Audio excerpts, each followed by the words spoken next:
Morning ಬ್ರೇಕ್ಫಾಸ್ಟ್ಗೆ ಒಂದು ಈಸಿಯಾಗಿ ಮತ್ತು ಆಗಿ ಸಖತ್ತಾಗಿರುವಂಥ ಒಂದು ಟೇಸ್ಟಿ ರೆಸಿಪಿನ ತೋರಿಸ್ತಾ ಇದ್ದೀನಿ. ಇಲ್ಲಿ 1 ಕಪ್ಪಷ್ಟು ಕಡಲೆ ಹಿಟ್ಟು ತೊಗೊಳ್ಳೋಣ, ಗ್ರಾಮ್ ಫ್ಲೋರ್.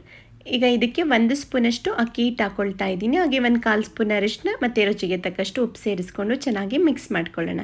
ಹಾಗೆ ನಾನು ಇದಕ್ಕೆ 1/4 ಕಪ್ಪಷ್ಟು ನೀರು ಹಾಕ್ಕೊಳ್ತಾ ಇದ್ದೀನಿ. ಇಲ್ಲಿ 1 ಕಪ್ ಕಡಲೆ ಹಿಟ್ಟಿಗೆ 1/4 ಕಪ್ಪಷ್ಟು ನೀರು ಹಾಕ್ಕೊಂಡು ಮಿಕ್ಸ್ ಮಾಡ್ಕೊಳ್ತಾ ಇದ್ದೀನಿ. ಸ್ವಲ್ಪನೇ ನೀರು ಸೇರಿಸ್ಕೊಂಡು ಮಿಕ್ಸ್ ಮಾಡ್ಕೊಳ್ಳಿ. ನನಗೆ ಇದಕ್ಕೆ ಟೋಟಲ್ ಆಗಿ 1/4 ಕಪ್ಪಷ್ಟು ನೀರನ್ನ ಯೂಸ್ ಮಾಡಿದ್ದೀನಿ. ಈಗೆಲ್ಲ ಚೆನ್ನಾಗಿ ಮಿಕ್ಸ್ ಮಾಡ್ಕೊಳ್ಳೋಣ. ನೋಡಿ, ಈಗ ಹಿಟ್ಟು ರೆಡಿಯಾಗಿದೆ.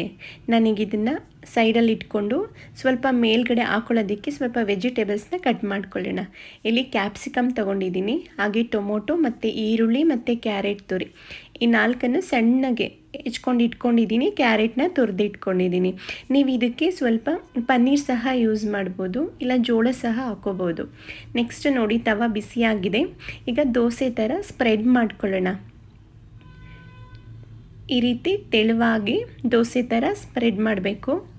ಈಗ ಇದಕ್ಕೆ ನಾವು ಎಣ್ಣೆ, ಬೆಣ್ಣೆ, ತುಪ್ಪ ಯಾವ್ದಾದ್ರು ಯೂಸ್ ಮಾಡ್ಬೋದು. ನಾನಿಲ್ಲಿ ತುಪ್ಪನ ಸವರ್ಕೊಳ್ತಾ ಇದ್ದೀನಿ. ಈಗ ಇದಕ್ಕೆ ಕ್ಯಾಪ್ಸಿಕಮ್ ಹಾಕ್ಕೊಳ್ತಾ ಇದ್ದೀನಿ. ಹಾಗೆ ಮೇಲ್ಗಡೆ ಟೊಮೊಟೊ ಹಾಕ್ಕೊಳ್ಳೋಣ. ಹಾಗೆ ಈರುಳ್ಳಿ ಮತ್ತು ಕ್ಯಾರೆಟ್ ತುರಿ ಹಾಕ್ಕೊಳ್ತಾ ಇದ್ದೀನಿ. ಈಗ ಆದಮೇಲೆ ನೀವು ಪನ್ನೀರ್ ಏನಾದರೂ ನೆಕ್ಸ್ಟ್ ಬೇರೆ ಬೇರೆ ವೆಜಿಟೇಬಲ್ ಸಹ ಯೂಸ್ ಮಾಡ್ಬೋದು. ಈಗ ಇದಕ್ಕೆ ಚೀಸ್ನ ತುರಿದು ಹಾಕ್ಕೊಳ್ತಾ ಇದ್ದೀನಿ. ಚೀಸ್ ಹಾಕೋದ್ರಿಂದ ಮಕ್ಕಳಿಗೆ ತುಂಬಾ ಇಷ್ಟ ಆಗುತ್ತೆ ಈ ರೆಸಿಪಿ. ನೋಡಿ, ಈಗ ಚೆನ್ನಾಗಿ ಬೆಂದಿದೆ. ಈಗ ಫೋಲ್ಡ್ ಮಾಡ್ಕೊಳ್ಳೋಣ. ಫೋಲ್ಡ್ ಮಾಡಿಕೊಂಡು ನಾವು ಹಾಗೆ ಸಹ ಗ್ರೀನ್ ಚಟ್ನಿ ಇಲ್ಲ ಬೇರೆ ಬೇರೆ ಟೊಮೊಟೊ ಚಟ್ನಿನಲ್ಲಿ ನಾವು ತಿನ್ಬೋದು, ಸಾಸಲ್ಲೆಲ್ಲ. ನಾನಿಲ್ಲಿ ಗ್ರೀನ್ ಚಟ್ನಿ ಮಾಡಿದ್ದೀನಿ. 1-2 ಹಸಿಮೆಣಸಿನ್ಕಾಯಿ ಮತ್ತು ಸ್ವಲ್ಪ ಪುದೀನ, ಸ್ವಲ್ಪ ಕೊತ್ತಂಬರಿ ಮತ್ತು ಸ್ವಲ್ಪ ಉಪ್ಪು ಸೇರಿಸ್ಕೊಳ್ತಾ ಇದ್ದೀನಿ. ನೀವು ಬೇಕಂದ್ರೆ ಇದಕ್ಕೆ ಮೊಸರು ಸಹ ಆ್ಯಡ್ ಮಾಡ್ಬೋದು. ನಾನಲ್ಲಿ ಇಷ್ಟನ್ನೇ ಸೇರಿಸ್ಕೊಂಡು ರುಬ್ಕೊಳ್ತಾ ಇದ್ದೀನಿ.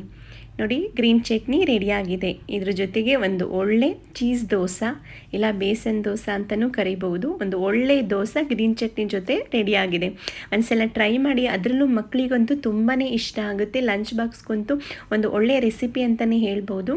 ತುಂಬ ಚೆನ್ನಾಗಿರುತ್ತೆ. ಒಂದ್ಸಲ ಟ್ರೈ ಮಾಡಿ.